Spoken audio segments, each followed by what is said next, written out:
Welcome to Healthy Living, Healthy Planet Radio, sponsored by EarthX, the world's largest environmental experience, and also sponsored by Natural Awakenings magazine. Live your healthiest life on a healthier planet. Now, here's your host, Bernice Butler. Welcome to Healthy Living, Healthy Planet Radio today. We are now in our 5th season, and we remain just as excited as ever to continue to help you explore and understand that unbreakable relationship between your health and the health of the planet. Here we look at the hottest topics related to our environment and its sustainability and how they affect your health and wellness. Here, issues like climate change, plastic pollution, extreme weather events, and others will meet up with everyday impacts like allergies and asthma, digestive issues and gut health, cancers, lung, heart issues, and more. So listen in today as we interview experts for today's show on clean energy imperative. And this is the first in our series for this month on energy production and consumption. And so today, as we dig into the clean energy imperative, we want to look at why we need it, what it is, and when do we need it. It's all about embracing clean energy and looking at it from a holistic approach and doing that in our everyday lives. Now, in the rhythm of our daily lives, energy is really the heartbeat that powers our homes, it fuels our transportation, and it sustains our industries. However, as our dependence on conventional energy sources poses an increasing threat to the environment, the call for a transition to clean energy becomes more and more urgent and ever more. And it's almost a crisis situation. And so in this exploration that we're going to do today of clean energy, we're going to engage with some experts to try to help us unravel the interplay between energy consumption and production, to help us demystify the why, the what, and the when of clean energy and its imperative for the everyday person, the ordinary person, really in their everyday lives.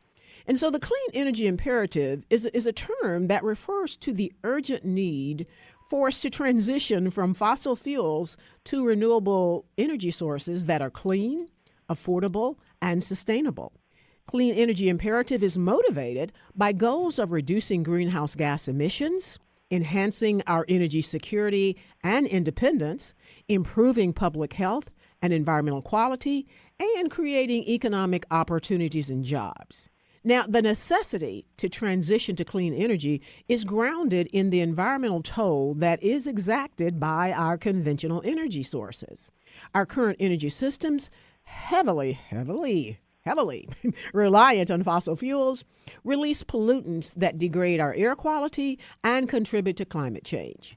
The extraction, the transportation, and the burning of these fuels have profound effects on our ecosystems and human health. Now, energy consumption as it stands is not a neutral act. It directly influences the health of the planet.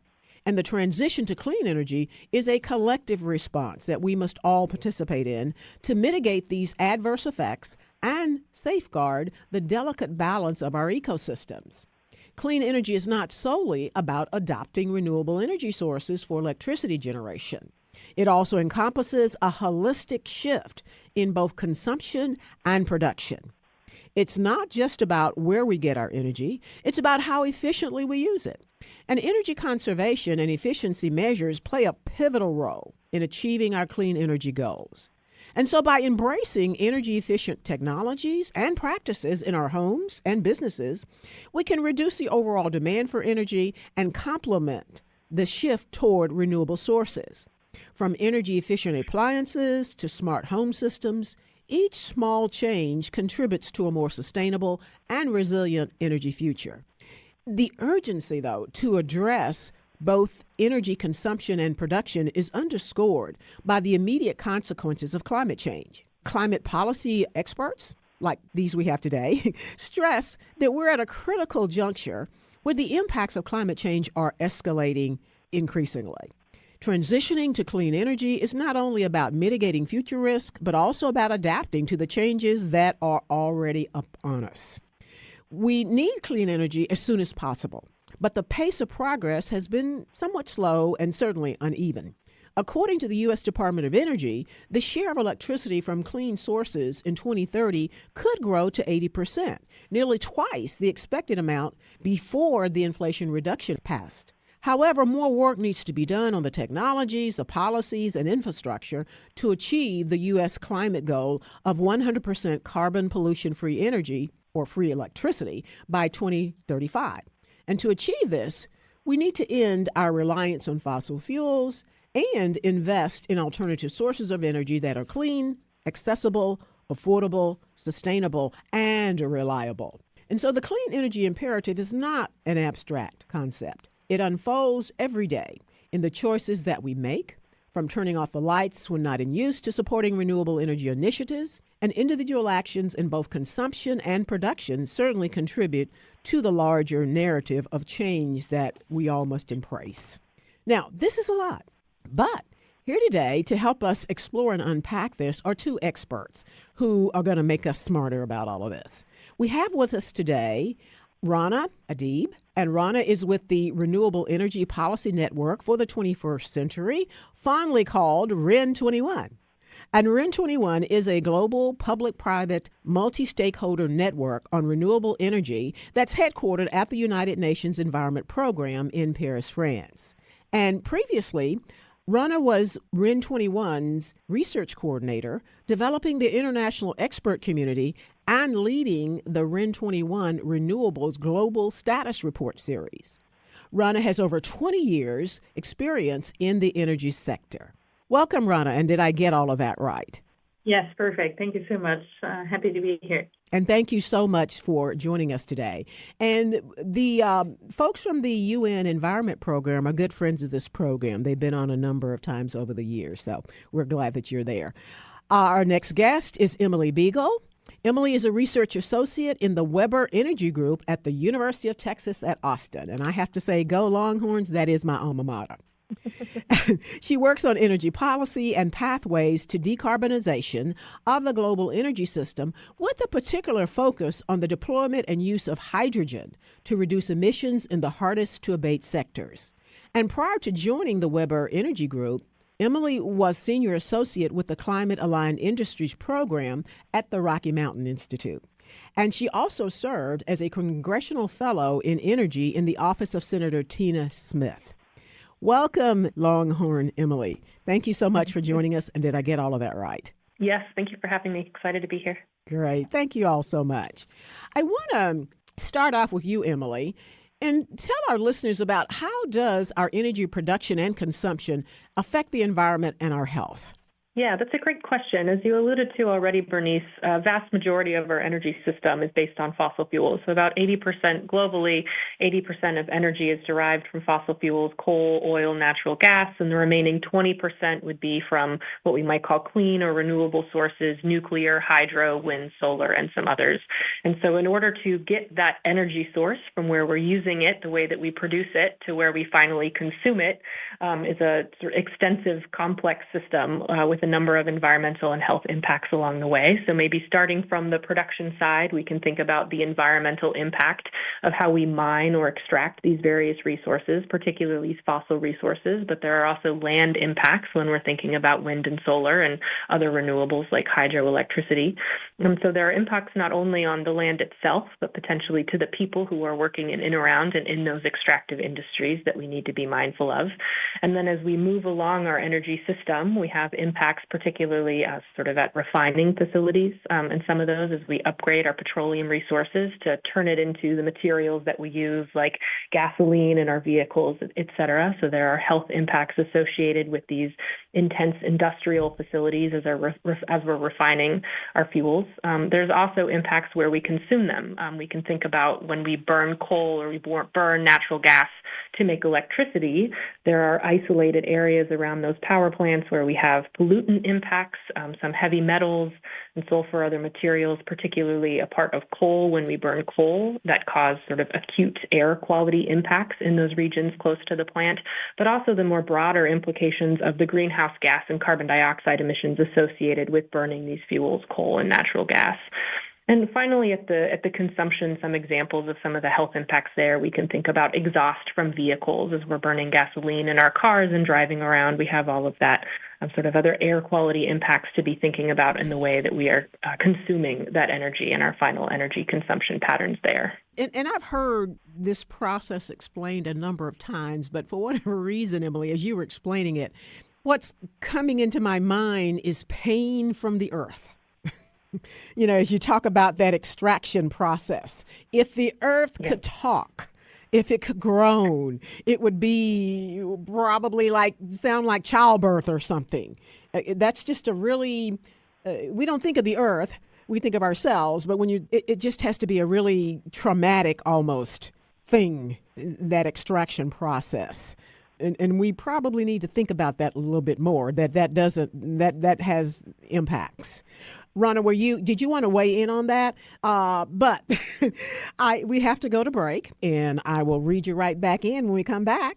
We want to go ahead and give a shout out to our sponsors. That is Natural Awakenings, Dallas-Fort Worth Metroplex Magazine, The Green, Healthy, and Sustainable Living Authority for the DFW Metroplex and North Texas communities. Print issues of Natural Awakenings can be found in all H-E-B stores, natural grocers, central markets, sunflower shops, and many, many other locations, as well as available free for download online at nadallas.com. Check them out. Our other sponsor is Lynn Dental Care, practicing dentistry for over 40 years with a holistic approach, non-mercury, looking at the whole body. Specializing in periodontics, Dr. Lynn is board certified by the International Academy of Oral Medicine and Toxicology. Check them out at lynndentalcare.com. Thank you, sponsors.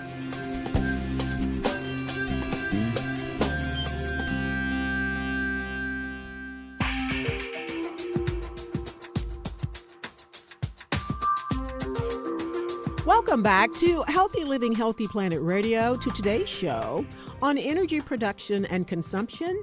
And we're looking at the clean energy imperative, why we need it, what it is, and when do we need it. And we are back with Emily Beagle with the Weber Group at the University of Texas at Austin, and with Rana Adib with REN 21, which is headquartered at the UN Environment Program. Again, thank you all for being with us today.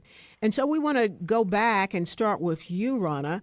We were talking about how energy production and consumption affects our environment and health. And I want you to weigh in on that, please, for us. Yeah, thank you so much. And I really wanted to echo the part which you say, like the pain of the earth. And I think when we're really looking at fossil fuel and also the extraction side, the pain of the earth is really, we have a triple crisis. Fossil fuel is responsible for 75% of CO2 emissions. But I think it's really important what you have highlighted before also, Emily, is when we're looking at the extraction of coal, oil, and fossil gas, we're speaking about massive amounts, massive tons of those materials that are being produced and taken away, I guess, from the earth every year. So around 8 million tons of coal, 4 million tons of oil, and 2.6 million tons of fossil gas. And this is basically being extracted every year because it is the fuel which we are going to burn. And when you're looking into a sustainable, renewable-based material that are obviously, any technology does require materials and minerals to be extracted from the earth. So whether it is steel, copper, or lithium and cobalt, for instance, these are, here we're speaking about a much smaller amount. And what is, I think, really interesting to highlight here is these are extracted to be used in the technologies, in the systems, but it also means that we have the capacity here to recycle them, to reuse them. And even though they are extracted from the earth, there is a way to ensure that the environmental impacts are really massively reduced when we compare it to fossil fuels. Indeed. And I think what you're saying is many, if not most or all of the renewals require some of the earth's benefits, some extraction, but not nearly as much as the extraction of fossil fuels and coal and things like that. And hopefully they won't mar the earth like those things do. But thank both of you all for that very good explanation. Rana, I want to come back to you, though. Can you explain how the transition to clean energy impacts everyday individuals, particularly in terms of their energy consumption and daily activities? So I think what is really important to see is when we're looking into moving away from fossil fuel, which needs to happen to sustainable energy, there are three pillars. One is avoiding the energy consumption. So you had mentioned on not having the lights on, etc., which do not directly have an impact on our well-being, so to say. There is another one which is energy efficiency. So, for instance, moving from to LEDs, basically elements that are going to consume for the same service less electricity or less energy. We will have one very important example here when you move from an internal combustion engine car to an electric car. Here we already reduce two-thirds of the energy. We avoid two-thirds of the energy consumption we have in an internal combustion engine car if we move to an electric car, only by shifting the fuel or the technology system. So a really key element so an energy efficiency solution. And then there's a third part, which is which energy do we use? Do we use energy coming from coal, oil, fossil gas, or do we use energy coming from renewable energy, whether it is solar photovoltaics, whether it is wind, whether it is sustainable biomass, geothermal, or solar thermal? Because I think another aspect to underline is we do consume lots of electricity, and electrification will happen more and more, but 80% of our energy we consume is actually for heating, for cooling, and for transportation. So what are the impacts here? I think there are some behavioral changes, but then there's also this question of which energy do you use, and this does actually not have an impact on how you use it. It is rather, do you look into possibilities of producing your own electricity? Do you go with a green or renewable energy electricity provider?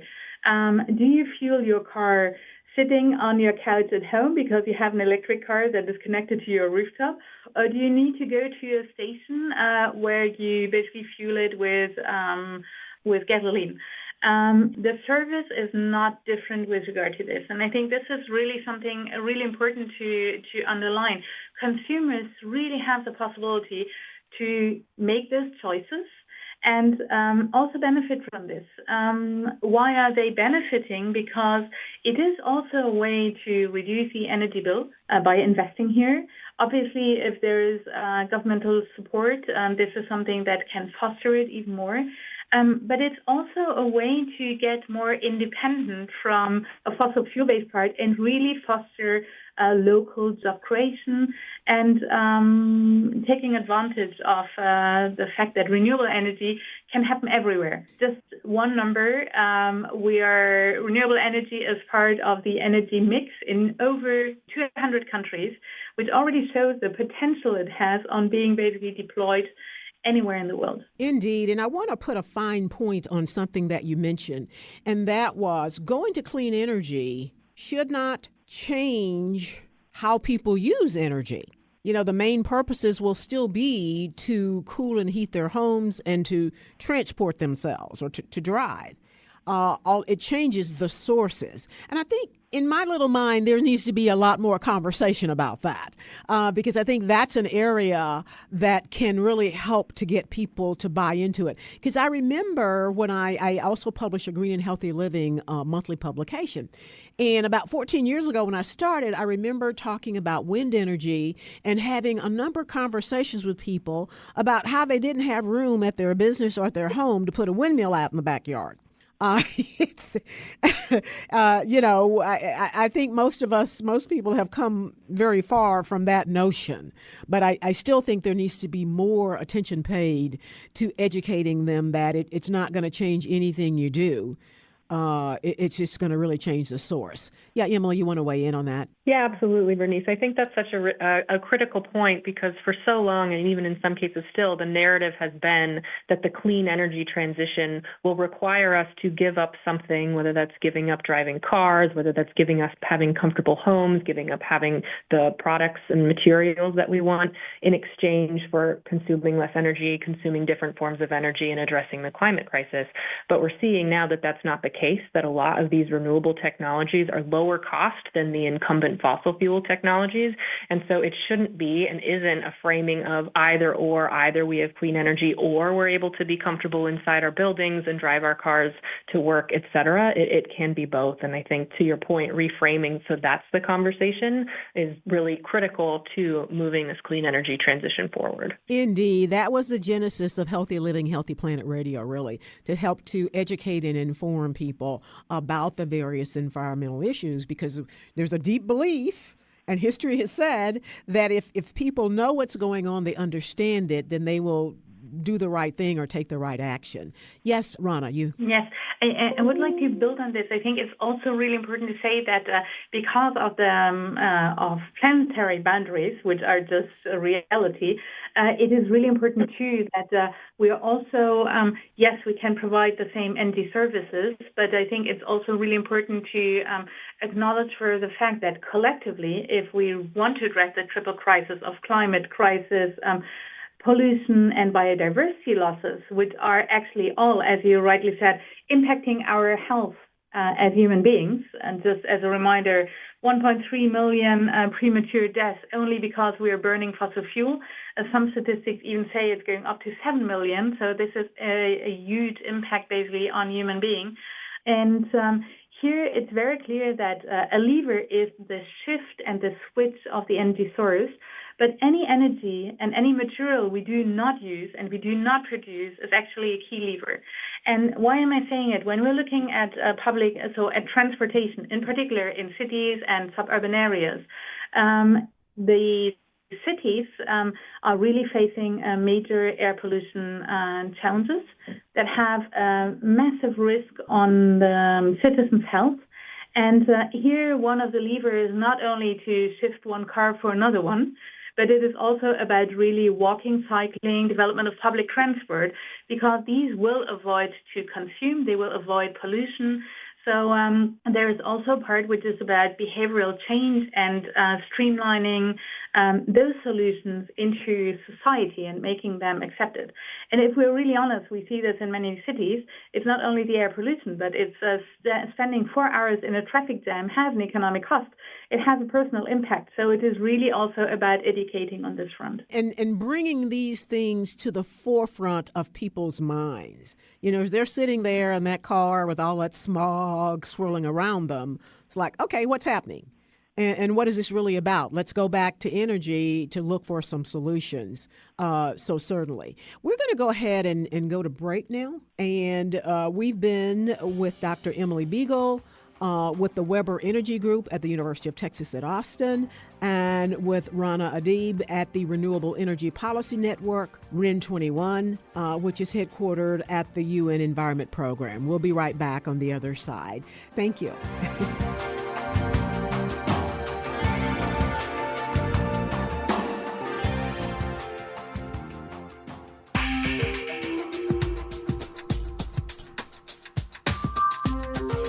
Welcome back to Healthy Living, Healthy Planet Radio today, to our show today on energy production and consumption. And we are talking about embracing the clean energy imperative, looking at a holistic approach to energy for everyday life. And we are back with Rana Adib with the REN21 program and with Emily Beagle at UT Austin. So again, thank you all so much for making time to join us. I want to go to you, Emily, now, though. Can you talk to us and help our listeners understand the difference between clean energy and renewable energy? That discussion is something I like to really dig into on this program, because it's also been my experience that a lot of times people, just ordinary people in everyday lives, may not understand or grasp our terminology. Yeah, absolutely. I mean, and those terms are loaded in that my definitions that I'll give you right now will be different from definitions that you'll get from other groups. But sort of to start with renewable energy, by kind of thinking about it from a very technical definition of renewable, those are from sources that are able to renew themselves at the rate that we're consuming them. So we have a rejuvenation of that source that is greater than the amount that we are taking out of it. So traditional energies that would be considered renewable by that definition would be hydro, wind, and solar, sort of as long as we have the sun shining to bring in solar radiation, to create air gradients that create wind, to create the water cycle that creates rivers that we can get from hydro. We aren't going to consume those resources. There are some questions in that definition about whether or not bioenergy would be considered renewable. If you are consuming it, or I should say replanting it faster than you are consuming it, maybe it would be considered renewable. But also there are a lot of caveats in cases, like deforestation cases that we see around the world, where it clearly isn't renewable. So those are some of the nuances and challenges, and I think areas where I've found people, and I've gotten confused by those definitions. I want to go further into the definition of bioenergy so that people can really understand what we mean. Can you explain that a little bit more and give us some examples? So that would be from, I like to define it bioenergy as from any recently living biomass source. That recently living because our fossil fuels are derived from kind of ancient organic matter, ancient sort of dead plants and animals from hundreds of millions of years ago that have undergone all sorts of geological temperature and pressure gradients to create fossil fuels. So recently living organic matter. And could be algae, it could be trees, it could be waste from sawmills, it could be waste from other agricultural operations. So like the leftover corn stover that we can't use for food can still be used for fuel. So it's a very encompassing definition. So could you say plant or plant waste? Is that a good way to think about it? You've caught me. My dissertation research was on bioenergy, and so I have that very academic tendency to go straight into the technical terms. So I love that plant and plant waste definition. Now, but what about cow manure? Is that considered bio too? Yes. Or animal waste. I know we don't use animals for energy, but animal waste. So plant waste or animal waste. Okay. Got it. Go ahead. I'm sorry to interrupt you, but I really wanted people. Human waste, to be honest. Yeah. You say municipal solid waste. Yeah. Yeah, we say that and we laugh about it, but in my mind, it's in the realm of possibility, and it would be a good circular economy thing. Go ahead. Yes. It is being used a lot. I mean, biogas like wastewater treatment plants, or even from municipal solid waste in urban, suburban areas, is actually very, very common. And so I think it's a first circular economy or waste to energy we should think about as soon as we have human agriculture and animal activities. Indeed. Yes, absolutely. Go ahead, Emily. Finish telling us, though, about the renewables and difference in renewables and clean. So clean energy is perhaps a more broader definition, and so there are more subsets of that definition, if you will. Think about clean in terms of low CO2, lower zero CO2 emissions associated with that. So by that definition, in addition to all of your renewables being a subset of clean, something like nuclear would also be considered a clean energy. It can be used to describe minimal environmental or health impacts as well. But I would say that most generally would include your renewables, wind, solar, hydro, geothermal, and then also your nuclear. And I know both of you all are steeped in policy, so I'll just come at you with this too. And because I guess it kind of concerns me, these two terms, because I know they are confusing to people. Why do we have that out there? I understand that, they really are different. Clean energy and renewable. Clean includes renewable and some others, and cleaner, using some of the older ways, but cleaner. Is there a necessity to use both terms? Because again, it's not helpful. Rana, you're smiling.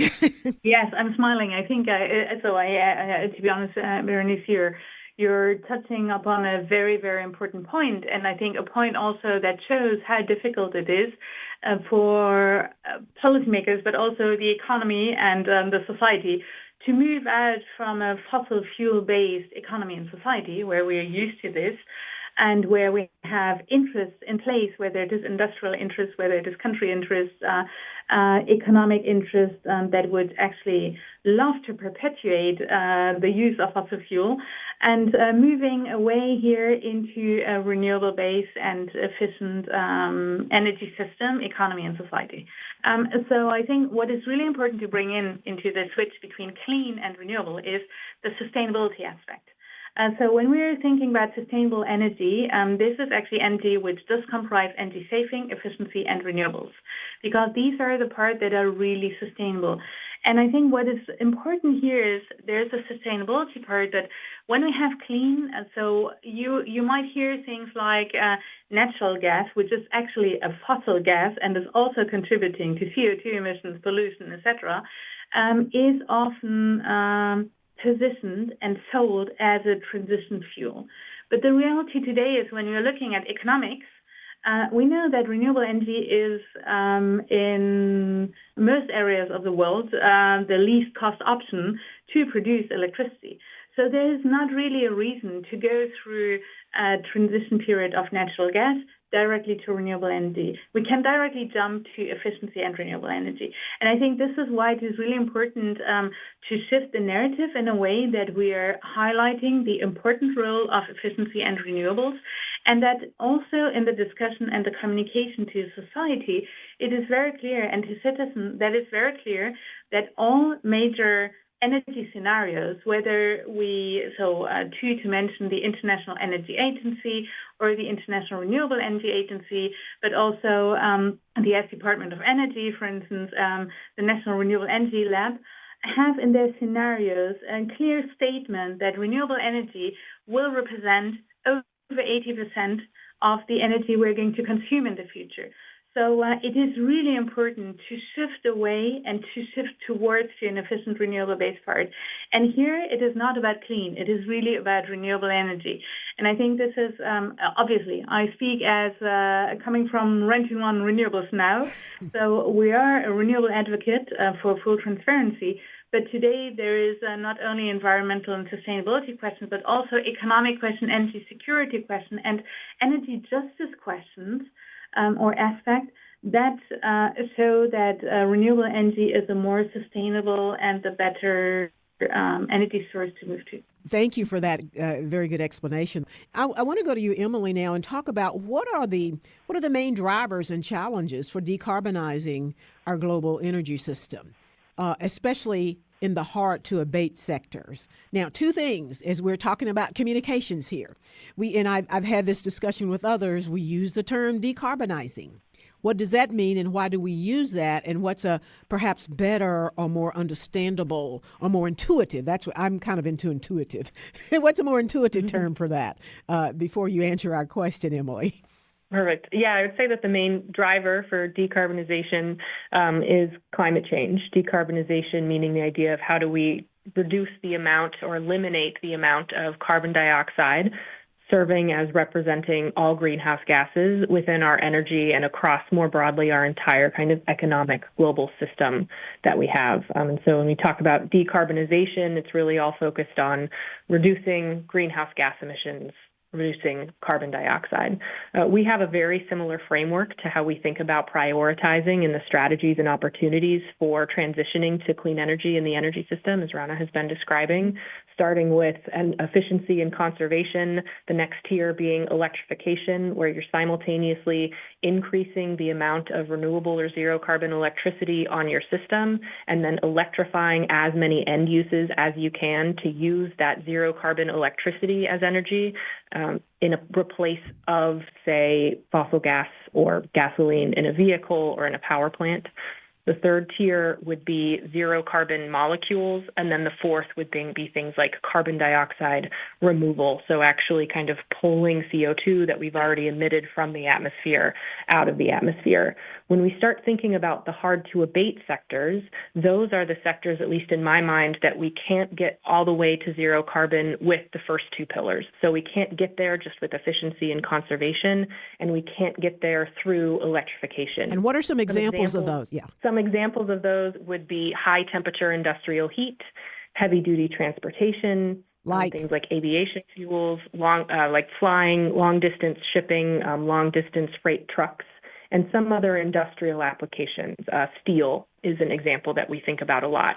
So for those sectors where we can't get all the way to zero carbon or zero greenhouse gas emissions with efficiency and conservation or with electrification, we start thinking about, okay, are there green molecules? So that's where some of my work in hydrogen comes in. Hydrogen, because it's just H2, it doesn't have any carbon associated with it, so we can use it in a lot of these applications to decarbonize, to reduce the amount of carbon dioxide, eliminate the carbon dioxide associated with these processes.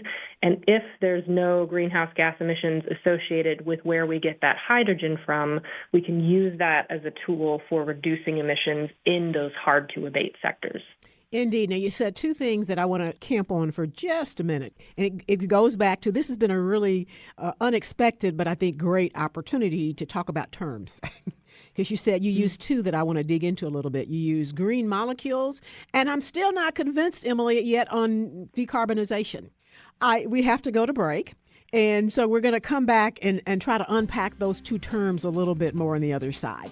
We have been with Dr. Emily Beagle at the Weber Energy Group at the University of Texas at Austin, and with Rana Adib with the REN 21 headquartered at the United Nations Environment Program. And they are really making us smarter today. Thank you all. We'll be right back on the other side. Want to give a shout out now to our sponsors. That is Natural Awakenings, Dallas-Fort Worth Metroplex Magazine, the Green, Healthy, and Sustainable Living Authority for the DFW Metroplex and North Texas communities. Print issues of Natural Awakenings can be found in all H-E-B stores, natural grocers, central markets, sunflower shops, and many, many other locations, as well as available free for download online at nadallas.com. Check them out. Our other sponsor is Lynn Dental Care. Practicing dentistry for over 40 years with a holistic approach, none mercury, looking at the whole body. Specializing in periodontics, Dr. Lynn is board certified by the International Academy of Oral Medicine and Toxicology. Check them out at lindentalcare.com. Thank you, sponsors.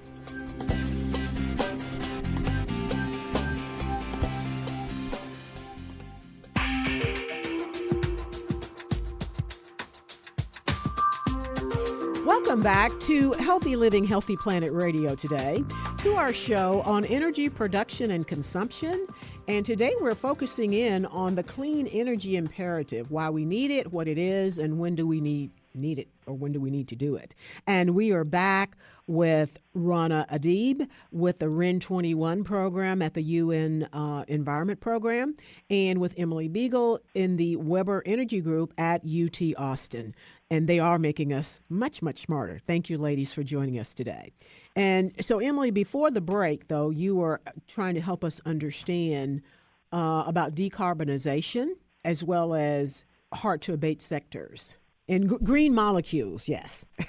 So if you can break down green molecules, I know that hydrogen is one, but how can we intuitively understand, our listeners intuitively understand green molecules? Yeah, that's a great point. Another wonderful example that I didn't intentionally put in as an example of why terms are so important. So thank you for calling me out on it.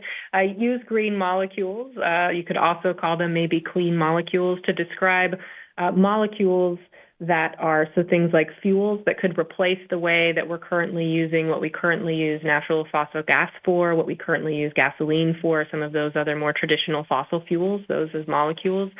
Replace those with a zero carbon alternative. This is a good option in the hard to abate. It's a little bit challenging to answer your question about what all of the options for those green molecules would be, because it's a newer area. They're hard to abate because we don't have a lot of those solutions yet. So there's certainly technology opportunities to develop other kinds of green molecules than hydrogen, which is the one that I mentioned. Okay. And again, this is the last point, and I know I'm making a fine point on it, but I think it's important. Going back to decarbonization, I want to get something out there that is intuitive, but when people hear decarbonization, they right away have a sense of what it is. And my initial take is, and I think the initial thing that most of us think is, non-fossil fuels, because we know that creates carbon, or maybe it's anything that burns, because I know fires, when things burn, that is creating carbon. But there's some other things as well, right? Yeah, and I can go back to the carbon is really the critical part of that, because it's really carbon dioxide that we're most concerned about when it comes to greenhouse gas emissions. And so you can burn hydrogen, for example, H2. You can burn ammonia, NH3. Neither of those contain carbon. And so those would fall into that green molecules, or they would fall into an option that wouldn't have that carbon cost to them, if you will. I got you. That output. Rana, can you weigh in? You want to weigh in on that too? Yes, because I think it's also important to clarify, basically, when we're looking into hydrogen and ammonia, as Emily said, indeed, when we burn them, they are not producing basically carbon, and they do not have basically climate impact, so CO2 emissions. They're not contributing to climate change. However, and I think this is really important to underline, these need to be produced. Those molecules need to be produced. And very often, and I think this is basically something that we need to raise the awareness about, is when we're looking, for instance, at hydrogen today in the world, most of the hydrogen is actually produced with fossil fuel. So this is not hydrogen that does not have a climate impact.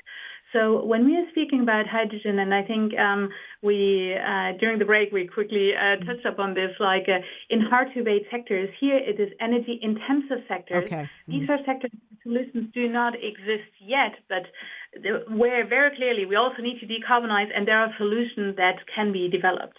But for those sectors, we will need hydrogen, we might need ammonia, but the hydrogen we need here needs to be produced with zero emission energy, which is renewable energy.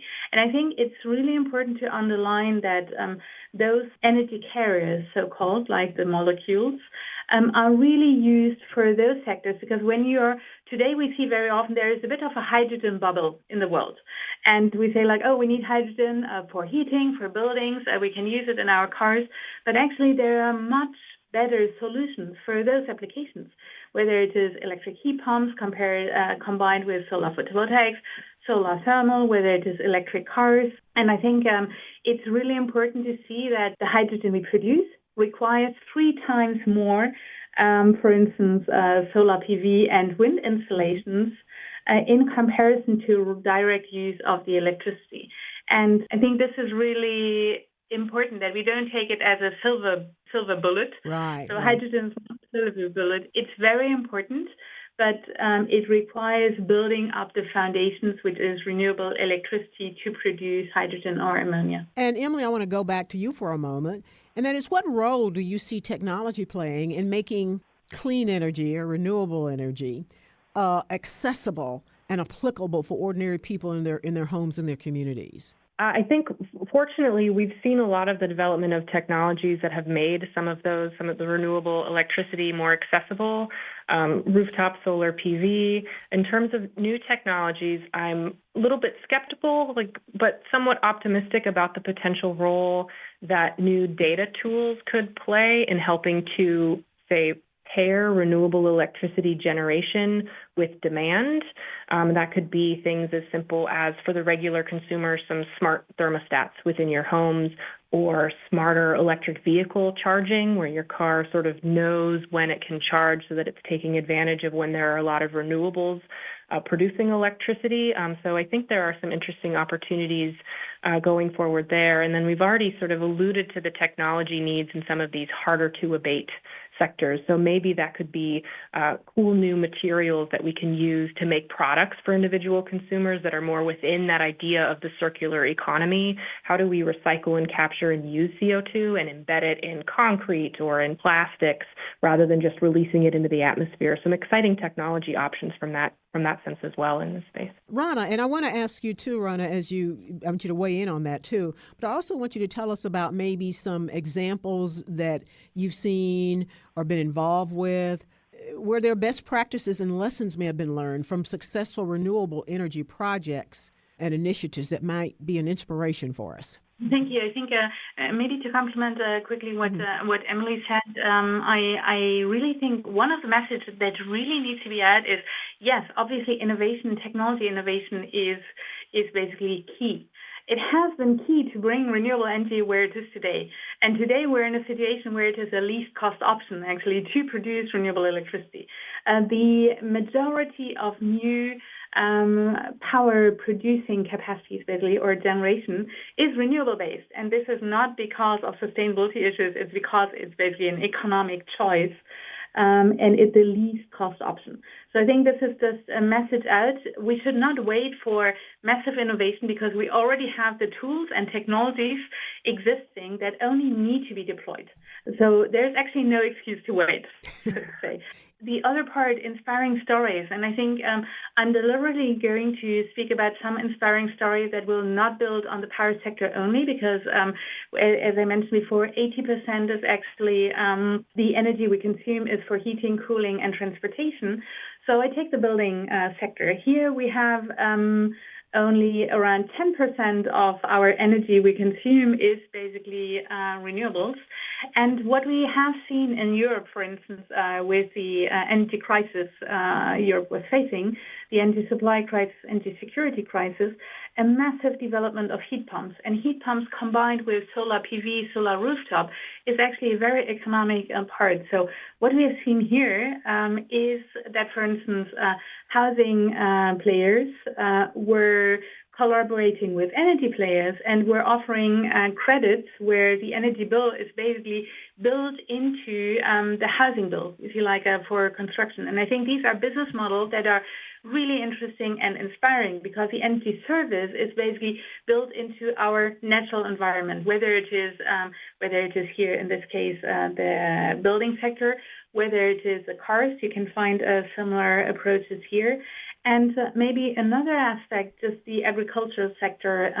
We have globally, indeed, regions that are facing the global heating already to an extent that the temperature have an impact on the agricultural production and the yield. So when you're looking here into basically the possibility of installing agri-photovoltaics, solar PV, and that can happen on agricultural land, and where you can have like a mix of activities, if you like energy plus agricultural parts. Here we are in a situation where there are real benefits. There is more shadow, it reduces the evaporation, and it also allows basically the agricultural players to have another economic income. So increasing the yield in the moment, but also contributing to the energy transition. And these are, for instance, solutions that are fundamentally important when we're also looking into developing and emerging economies that are much more vulnerable to climate change and where the agriculture activity is a real at the heart of questions about food security. So I just think these are stories that need to be known much more. Indeed. And it from some of the things I read, and you all might probably know better, and you can help me out on this, Emily, is that the developing economies really are, developing nations and economies, are, should be, or can be on the leading edge of clean energy. What are you seeing in that respect, Emily? Yes. Absolutely. You're absolutely right, particularly with the declines in costs of some of these technologies, particularly some of these new agri-photovoltaics are so exciting. Thank you for bringing that up. And so, again, this is an area where it's really not necessary. It's not about the technology so much as it is about the narrative, the idea that developing economies in particular don't have to follow the same fossil development path that developed economies have followed, that they can leapfrog and go straight to that low carbon energy system, which also has reduced air quality impacts, which has better health outcomes as well. So all of these co-benefits of the clean energy transition as well. And that's definitely a possible opportunity for them where they can still get the energy services, but with all of the benefits, not only from a global climate change perspective, but from local environmental health as well. And, really, that's a really cool thing, where they've been behind in most of the world, and now they can be leaders, they can be the laboratory, they can be, like you said, these examples that I'm asking you all to tell us about in terms of clean energy, because they're almost starting anew. And so since they're just now doing it, they can do it right. We have come to the end of our time. You'll get the last word, Rana, because we're at the end, and this has just been a really interesting conversation. Yeah, it is very important to put the fact that the energy transition, the transition to renewables, is good for the climate. it is good for health, but it's also good for real energy justice and a shift and a redistribution of economic benefits to people who have been left behind, whether it is at a national level or globally. What is important to mention here, however, and I think this is a real call for action and raising the awareness, is that governments also make sure that these populations, citizens, but also countries really have access to finance, can have access to the technologies, and do not find themselves in a situation where massive fossil fuel subsidies of $13 million US dollars per minute, you see, like globally, is actually not creating the right environment for making good and informed choices, just because fossil fuel that is harming us is actually subsidized and least cost. Indeed. It's an exciting time to do the right thing. And this has been a really exciting conversation. Both of you ladies will have to join us again in the future. We have been with Dr. Emily Beagle at the Weber Energy Group at UT Austin and Rana Adib at the Renewable Energy Policy Network for 21st Century, REN 21, which is headquartered at the United Nations Environmental Program. Thank you all so much for being with us today. You really have made us smarter. Thank you. And thank you, listeners, for listening in today to Healthy Living, Healthy Planet Radio. The conversation starts here, but our goal is for it to continue in your home, in your social circles, your workplaces, at the water cooler, and even in the grocery checkout line, so that we can all work together to realize that healthy living is simply not possible without a healthy planet. Our culture is a result of a trillion tiny acts taken by billions of people every day like yourselves. And each of those tiny acts can seem insignificant, but all of them add up, one way or the other, to the change that we each live through. This is your host, Bernice Butler. Thank you for listening in today, and join us again next week for more Healthy Living, Healthy Planet Radio in our series on energy production and consumption. Thank you.